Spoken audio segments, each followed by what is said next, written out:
December 1977. Johnny Cash stands alone in his house in Tennessee, the room quiet except for the low hum of the heater. He is holding a letter with no signature. His hands shake, not from cold, not from fear, but from memory. The paper is worn thin at the folds. He has read it so many times the creases know his fingers. 4 sentences, written in a small, uneven hand. No dates, no explanations, just enough words to leave a man awake at night. Johnny reads it again, for the 100th time, and again his chest tightens in the same exact place. Only now, 4 months after Elvis Presley's death, the meaning has finally settled in. He didn't write this hoping for comfort. He didn't write this to say goodbye. He wrote it because he knew. Elvis knew he was dying, Johnny thinks, and he chose to write to me. The realization comes too late to change anything, and that is what hurts most. Because if Johnny had understood sooner, one phone call might have mattered. One answer, one moment. To understand what was in that letter, what Elvis was really trying to say, you have to go back 9 years. Back to a prison stage, a bottle of pills, and the moment 2 legends realized they were both trapped. Let us know where you're watching from, and we hope you enjoy the story. The air inside Folsom that morning had a sour, metallic bite. Old concrete, steam heat, disinfectant that never fully won. January 13th, 1968. Long before the first chord, guards walked the corridors with the steady clink of keys, and men in denim stared through bars like they were measuring the day by inches. Johnny Cash sat in a back room with a paper cup of coffee he didn't drink. His throat was already dry. The little tablets went down without ceremony, chased by a swallow that felt too small. Minutes later, the familiar lift came, too fast, too sharp, like someone tightened a wire under his skin. His hands betrayed him first. A fine tremor in the fingers, then a jitter in the wrists. He pressed his palms to his thighs, tried to steady the shaking with pressure. It didn't listen. When the guard signaled, he stood. The hallway toward the makeshift stage was narrow, bright with harsh overhead lights. As he stepped out, the room hit him. Rows of faces, hard angles, eyes that didn't bother to pretend. Some looked curious, some looked bored, some looked hungry for anything that wasn't routine. He started a song and heard his own voice come out steadier than his body felt. The band locked in. For a moment, it worked. Then, from somewhere near the front, a man shouted over the music, loud enough to split the room. "Cash! You're a prisoner just like us, only your cage is pills!" The words landed with a precision that made the air seem thinner. Johnny's mouth opened, and nothing followed. 15 seconds stretched into something humiliating and endless. He stood there, eyes fixed, the guitar hanging from him like a weight he couldn't lift. Somewhere behind the curtain, June Carter brought both hands to her face, fingers pressed tight against her forehead, like she could hold the moment back from happening. Johnny forced the next line out, but the shout kept echoing in his skull. The applause that followed felt wrong. Too easy, too forgiving. He smiled because that's what the job demanded, then walked off stage with his pulse racing and his stomach hollow. In April, Memphis was warm and thick with spring rain, and the theater backstage smelled of cigarettes, hair tonic, and wet wool coats. Johnny finished his set and was wiping sweat from his neck when a whisper moved through the hall. Elvis is here. Not the polished version from television. The real man appeared in the doorway without fanfare, no entourage in sight, just a hat pulled low, shoulders rounded as if he wanted to be smaller than he was. Up close, his face looked swollen, his breathing heavier than it should have been. He tried to grin, but it didn't reach his eyes. They slipped into a restroom off a side corridor where the hum of plumbing covered their voices.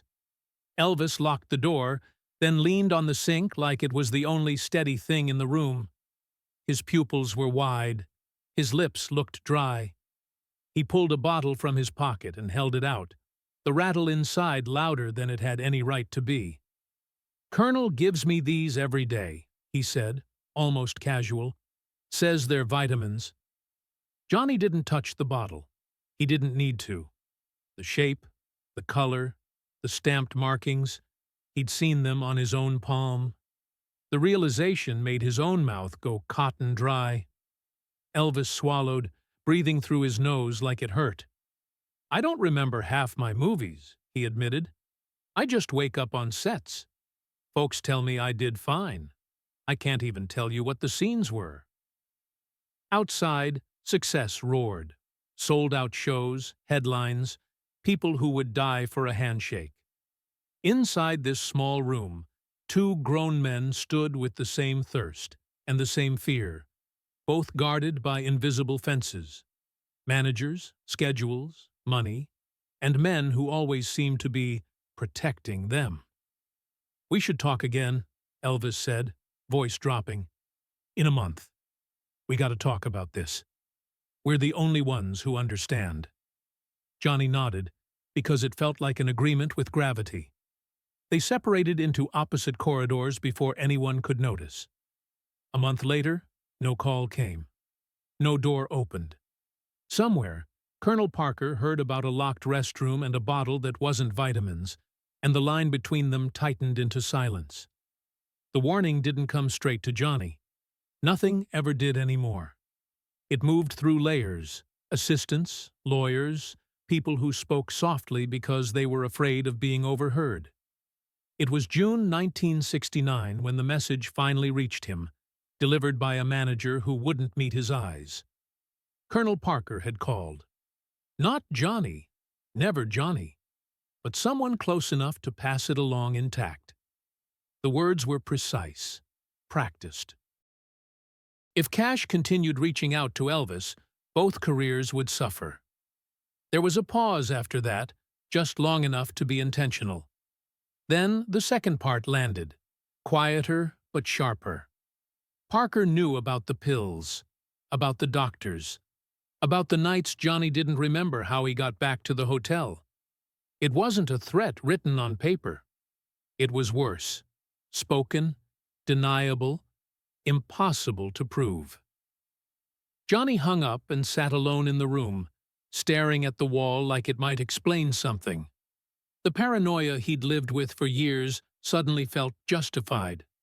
Every phone line could be listened to, every letter opened. Even his own people were careful now, afraid of standing too close when the ground started shifting.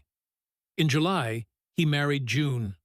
The church was full of light and familiar faces, laughter threaded through with relief. Johnny smiled for photographs, held June's hand, felt the weight of the ring like an anchor. It should have been uncomplicated joy. Instead, his eyes kept drifting to the back, expecting a tall figure that never appeared. Near the end of the reception, a courier asked for him by name. No uniform, no smile, just a sealed envelope. Inside was a small black and white photograph of a boy standing barefoot in dirt, squinting at the sun. On the back, a single line written carefully, "You know the way back." I forgot where it starts. Johnny folded it once, then again, and slipped it into his jacket before June could see. She noticed anyway, not the paper, but the way his jaw tightened, the way his breathing shifted. She didn't ask. She never pushed when something felt fragile. By October, the fragility broke. June found him on the studio floor, pale, barely breathing, a bottle rolled under the console. The ambulance lights painted the walls red and white over and over. In the hospital, a doctor spoke without drama. One more dose like that, and the heart might not restart. That night, Johnny lay awake watching a television bolted high in the corner. Elvis was on the screen, stepping onto a stage in Las Vegas, immaculate. Slimmed by lighting, sharpened by makeup, smiling like nothing had ever touched him. The audience roared. Johnny saw through it instantly. The tailoring, the angles, the illusion. He turned his head away before the applause finished. Rehabilitation was not clean or heroic. It was shaking hands, sweat-soaked sheets, nightmares that dragged him back to Folsom, and that voice in the crowd. It was June sitting on the edge of the bed, saying very little, staying anyway. Guilt came in waves, surviving when someone else was sinking. A year passed. In December 1970, sober and thinner, Johnny wrote a letter by hand. He didn't preach. He didn't warn. He described the pain, the fear, the way mornings felt when the fog finally lifted. He wrote about a small silver cross he kept near his bed, not as salvation, but as a reminder to choose again the next day. He sent it to Graceland. No reply came. 2 weeks later, he watched an interview on television. Elvis laughed, deflected questions, leaned back like a king at ease. Around his neck, catching the studio light, was a silver cross Johnny had never seen him wear before. Johnny turned off the set. It wasn't the answer he wanted, but it was the only one Elvis could give. The early 70s split their lives into parallel lines that never touched. Johnny's mornings began quietly. Coffee he could finish, hands that stayed steady, a house that smelled like wood and sunlight instead of chemicals. The television show, the tours, the respect that came back slowly and then all at once. Sobriety didn't make him lighter. It made him heavier in a different way. Every good day carried the weight of someone else's absence. Elvis lived inside noise. 150 shows a year. Private planes. Hotel rooms that blurred into one long corridor. The marriage collapsed under strain no one spoke about in public. When the divorce papers were signed, the stage lights burned brighter, as if performance could replace what had gone missing. They crossed paths only once. February 1972, Nashville. An awards ceremony thick with perfume, flashbulbs, and practiced smiles. Johnny saw Elvis from across the room and felt a jolt of recognition mixed with dread. They shook hands like strangers forced together by timing. "How you doing?" Johnny asked. "Getting by," Elvis said, adjusting his collar. "You?" "Trying to." That was it. 10 seconds. Maybe less. Johnny noticed the way Elvis leaned against a chair as soon as the cameras turned away, the way he shifted his weight like standing hurt. Before Johnny could say anything else, someone was there. Always someone, guiding Elvis gently but firmly in another direction. Later that night, a note waited in Johnny's dressing room. No signature, just 6 words, pressed hard into the paper. "The Colonel is always nearby." In August, the phone rang at 3 in the morning. Johnny answered before the second ring, heart already racing. The voice on the other end was low, controlled, unfamiliar. A musician from Elvis's band, though he never said his name. "He asked me to tell you," the man said, "that he remembers the cross. He wears it every day." There was a pause, breath catching. "But symbols aren't enough anymore. He needs real help." The line went dead. No caller ID, no way back. Johnny didn't sleep. Dawn came pale and thin, like an apology.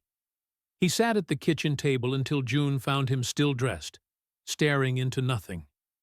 He didn't tell her about the call. He didn't know how to explain a problem he couldn't touch. By December 1973, restraint felt like betrayal. Johnny went to Memphis and hired a private detective, a quiet man with tired eyes who didn't ask why. A week later, The detective returned with photographs laid out like evidence in a trial no one had agreed to attend. Elvis leaving Graceland flanked by security. Elvis entering cars. Elvis surrounded. Never alone. Every call goes through them, the detective said. Mail, too. Even the doctors answer to the same people. Johnny nodded, jaw clenched. It looked less like management than containment. In April 1974, he tried one last angle. Neutral ground. A benefit concert. Charity. Music without pressure. It took months of planning that never reached the public. The day before the announcement, a legal letter arrived, formal and cold. Accusations of harassment, threats of court. The message was clear. Stop. Johnny folded the paper carefully and set it aside. He understood then what he was fighting. Not a man, but a system designed to be invisible. He stepped back from private rescue and stepped forward publicly. Interviews, careful words. Warnings without names. He talked about addiction as a prison built from applause and fear. He trusted that someone, somewhere, was listening. It was the only line left open. Charlie Hodge chose a table far from the windows, in a cafe that smelled of burnt coffee and old oil. February 1975. He kept his coat on, hands wrapped around a cup he wasn't drinking, eyes tracking every movement behind Johnny's shoulder. Elvis can't call you, Charlie said without preamble. Phones aren't private. Letters don't arrive unopened. Johnny waited. Silence was the only way this kind of truth came out. He hears everything you say, Charlie continued. Every interview. When you talked about second chances, he cried. I've never seen him do that sober. From his jacket, Charlie slid a small stack of photographs across the table. Not publicity shots, no makeup, no angles. Elvis heavier, face swollen, skin stretched tight over exhaustion. His eyes looked hollow, like they'd retreated somewhere unreachable. Johnny didn't touch the photos for a long moment. When he did, his fingers felt cold. In March, he went into the studio and recorded a song that wasn't meant for the charts. He laced the lyrics with phrases only two people would recognize. Prisons without bars, a crown that had become a burden, a king who couldn't find the gate back out. When it was released, listeners heard conviction. Elvis heard a map. Charlie's message came days later. He listened 40 times in a row, he said. Didn't say a word, just nodded. He remembers everything. July brought collapse. Mid-show in Las Vegas, Elvis froze. The band kept playing while he stared into the lights like they'd turned hostile. Then his voice cut through the room, unplanned and unfiltered. Johnny Cash is stronger than me. 30 seconds of silence followed. Pure, stunned vacuum. Colonel Parker was on stage before the echo died, guiding Elvis away with a hand that looked gentle and felt final. The press called it technical trouble. Charlie called Johnny that night and told him the truth, voice shaking. October stripped away pretense. The news said exhaustion. Charlie said overdose. 2 minutes without a pulse. Resuscitated by luck and speed. Elvis had asked for Johnny while half-conscious. The request was denied before it finished leaving his mouth. Johnny punched a wall in his hallway until bone cracked. The pain didn't register. By December, he was fighting with paper instead of fists. Lawyers, doctors, contracts that read like traps.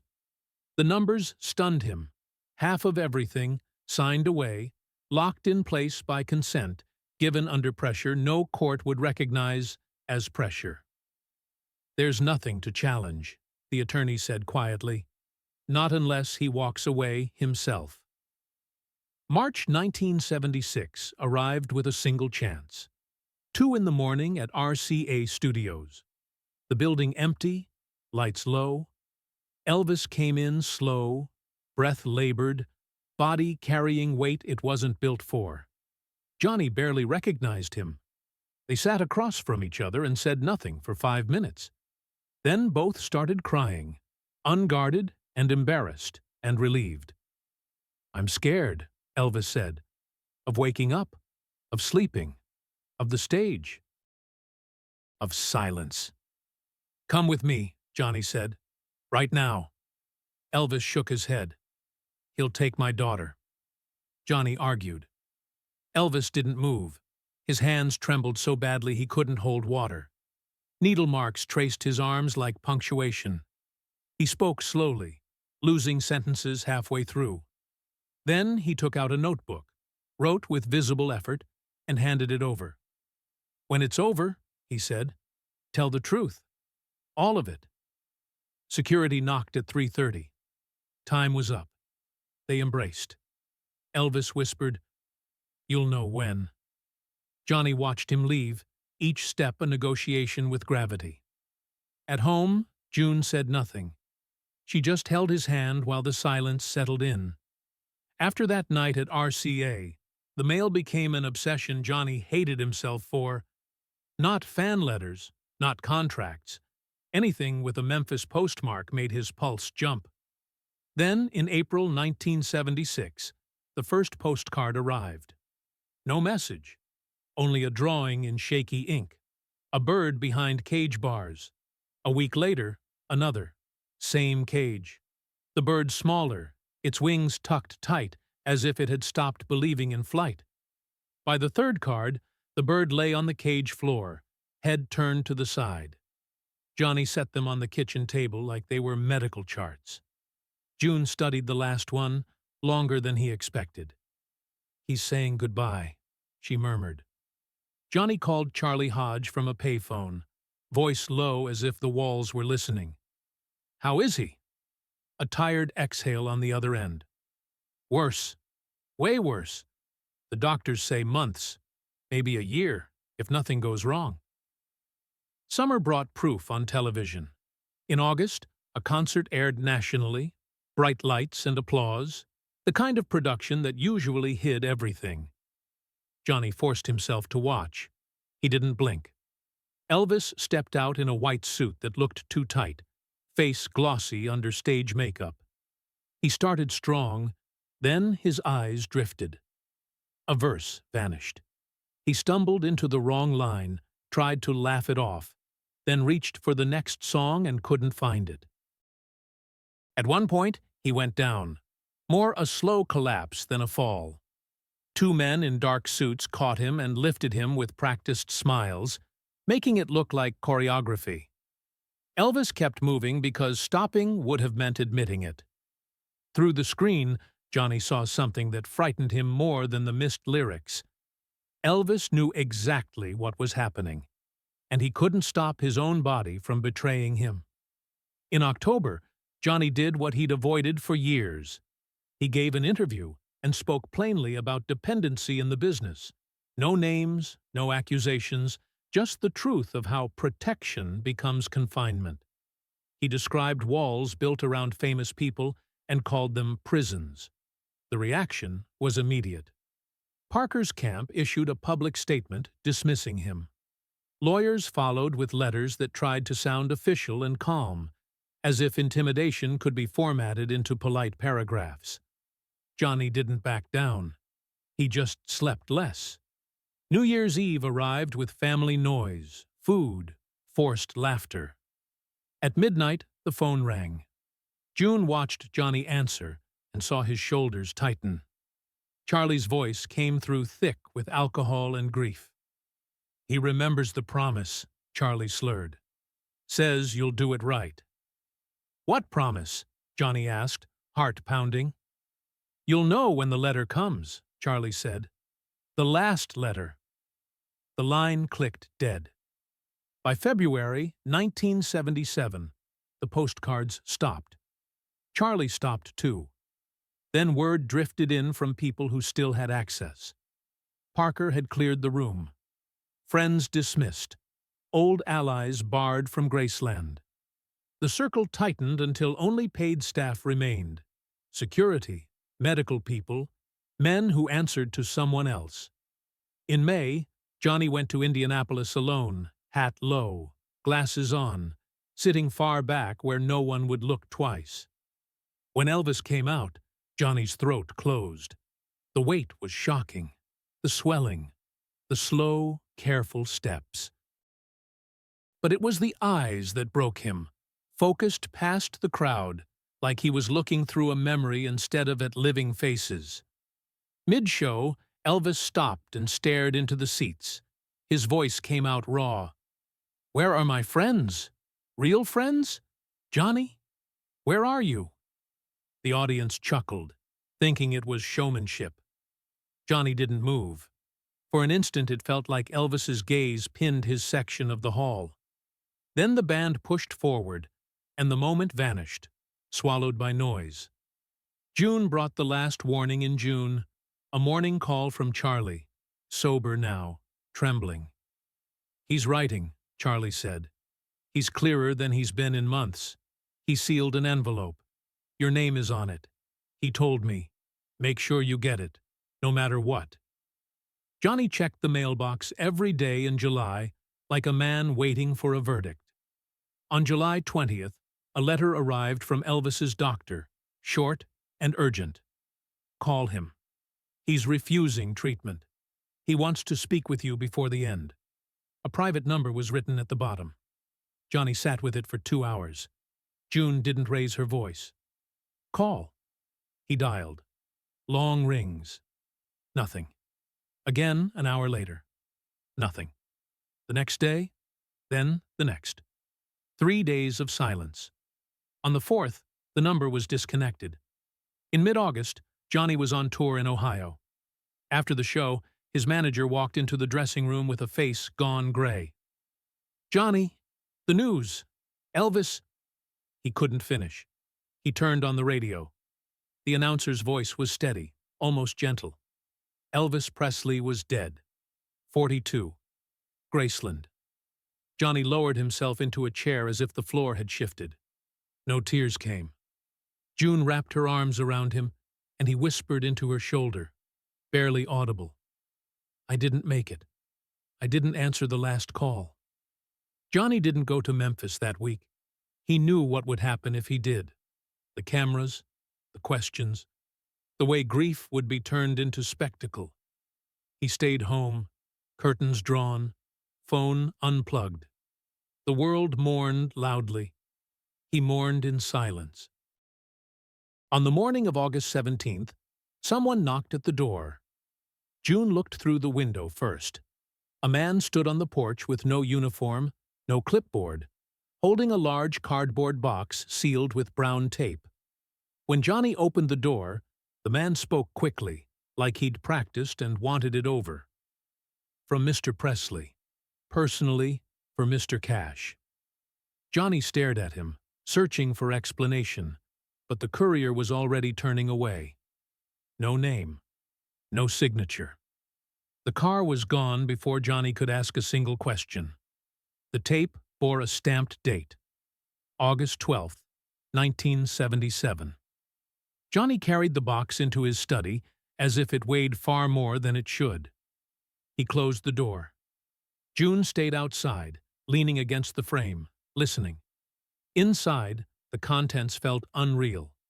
A worn leather-bound journal, pages swollen from sweat. A cassette tape in a plain sleeve. A silver cross, familiar, dull from years of skin contact. A photograph from 1968. 2 men younger than they remembered being, arms slung around each other backstage. And a letter, 4 pages, written in uneven lines that drifted downward as if the hand had grown tired mid-thought. Johnny sat on the floor to read. "Johnny, if you're reading this, I didn't make it. I tried. I just couldn't do what you did. I'm sorry." The words blurred. He read on anyway. Elvis wrote about the last months, throwing pills away, then panicking when the pain came back. About his heart racing at rest, about not being able to breathe lying down. about doctors who spoke in careful estimates that all sounded like waiting rooms. Then came the night in 1976. "I should have gone with you," Elvis wrote. "I wasn't scared of the Colonel. I was scared of myself. Who am I without the stage? I died that night, Johnny. Everything after was just a body-finishing old business." Near the end, the request sharpened. "Don't let them clean me up. Don't let them turn me into something neat. Show them the truth. Years from now, when it matters. Show them what happens when a man gives away his life piece by piece." Johnny couldn't finish the last page. He slid the letter aside and put the cassette into the player with hands that shook. Elvis's voice filled the room, slow and breathless, a faint medical beep in the background. "Johnny, it's August 9th. Doc says the heart might stop any time." A pause, labored breathing. "I'm not afraid of dying. I'm afraid of being remembered wrong." Another pause, longer. "You said once we were prisoners of our talents. You found the door. I saw it. That's enough." The tape cut off abruptly, like the strength to continue had simply ended. Johnny opened the journal next. Dates jumped out like wounds. Weight numbers, blackouts, near overdoses. One entry stopped him cold. August 1st, Johnny called. Phone rang. I heard it. Couldn't lift my arm. Johnny slid down against the wall, the journal pressed to his chest. June opened the door at dawn and found him there, eyes red, voice breaking. "He didn't die alone," Johnny said hoarsely. "He was alone long before." They argued for the first time in years, Johnny blaming himself, June reminding him that wanting help and accepting it aren't the same thing. Neither one. 3 nights later, Johnny went to Memphis quietly. 15 minutes. A closed room. A casket that didn't look like the man he'd known. Johnny placed his own letter inside, along with the old photograph. "I promise," he whispered, "when the time is right." At the funeral the next day, he stood unnoticed in the crowd. He saw Parker smiling for microphones, heard polished words that avoided everything real. Johnny understood then. The truth would have to wait. In September, he locked the box away in a safe. When June asked what he would do with it, he answered simply, "I'll wait." Like he asked, until the world is ready to hear. By the late 90s, Johnny Cash had outlived nearly everyone who remembered the beginning. His voice had deepened into something weathered and grave, his body slowed by years that never forgot his mistakes. Fame no longer chased him. It waited patiently, like an old acquaintance who knew where he lived. What finally broke the quiet wasn't age. It was June. In the summer of 2003, as illness hollowed her strength, she held Johnny's hand with the same steadiness that had carried him through withdrawal decades earlier. Her voice was thin, but certain. "You can't carry it with you," she said. "Not this." Johnny knew exactly what she meant. The box, the letters, the voice on tape that still woke him at night. "I will," he told her. "I promise." June Carter Cash died days later. After that, time folded in on itself. Johnny moved carefully, as if each action required permission from his own failing body. He called Rick Rubin and asked him to come alone. When Rick arrived, Johnny slid the box across the table without explanation. Rick didn't speak while he read. When he finally looked up, his eyes were wet. "This saves lives," he said quietly. Johnny shook his head. Not yet. Instead, he chose a song that wasn't his. Hurt. He asked for the video stripped of performance. No illusion, no escape. Just truth. Old footage. Empty rooms. A piano closing like a door. 2 glasses poured, 1 untouched. A photograph on a table that most people never noticed. It was goodbye, disguised as art. In September, Johnny was admitted to the hospital. On the night before he died, he woke suddenly, eyes clear for the first time in days. He smiled at something no one else could see. "Elvis is here," he said. "He says it's done." At dawn, Johnny Cash died with a silver cross in his hand. 10 years later, the envelope marked 2013 was opened. Inside was not permission, but confession. Johnny wrote that for 26 years he had made quiet phone calls, funded treatment centers anonymously, spoken to singers on the edge who never knew his name. 47 names were listed.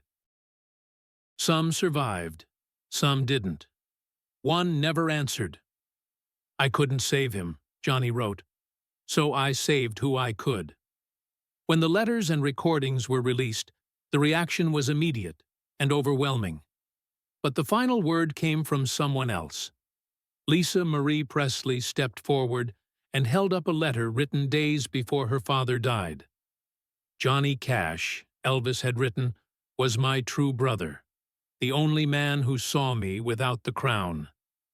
One last revelation followed. A second tape. Elvis alone, barely holding pitch, singing "I Walk the Line." At the end, he whispered, "I saw it. I just couldn't stay on it." In 2014, a woman from Arkansas wrote to the Cash family. Her son had been saved in the 80s by a phone call from a man who called himself Jay. There were hundreds more like it.